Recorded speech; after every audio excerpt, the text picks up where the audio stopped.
When you hear the word revelation, what comes to mind? Maybe it's the end of the world, or the mark of the beast, or the number 666, or the Antichrist, or dragons, or mysterious symbols, or maybe it's predictions about today's headlines.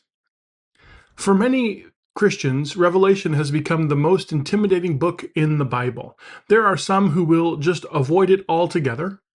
Others become fascinated by it, trying to decode it. Some, I would say, even are obsessed by it. But what if we've been reading Revelation with the wrong questions? You see, the book of Revelation wasn't written to 21st century Americans. It wasn't written to satisfy our curiosity about the future.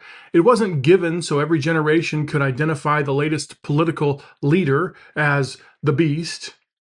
Revelation was written nearly 2,000 years ago. Its author was John, and he wasn't sitting comfortably in a study somewhere. He was living in exile on the island of Patmos because of his faithfulness to Jesus. And he's writing to 7 real churches scattered across Asia Minor, churches that were trying to follow Christ while living under the power of the Roman Empire. You can imagine they were discouraged, some were compromising, some were suffering, some were wondering whether following Jesus was even worth the cost. And so John wrote to remind them, Jesus is still Lord. The word apocalypse, which we use for this kind of writing, doesn't mean catastrophe. It means unveiling, an uncovering, a revealing.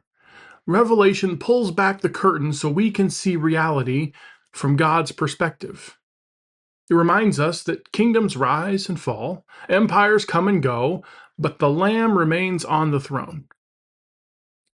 This book isn't a book designed to make us afraid. It's a book written to give weary disciples courage. It's a book about faithful witness, about worship, about hope, about choosing the way of the Lamb instead of the ways of empire. And so we're going to spend the next 6 weeks looking at Revelation together here at First Christian Church. We're not going to be looking for secret codes. We're not going to be trying to predict the next news cycle, but we're going to learn how this ancient vision can shape the way we live today. Because Revelation isn't just about the future, it's about becoming the kind of people who remain faithful to Jesus in every age. Subversive Hope. That's the title.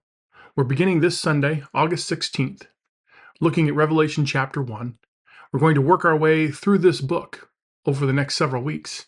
We'd love for you to join us, because I wonder, what if Revelation isn't meant to frighten us, but perhaps to teach us how to live with hope?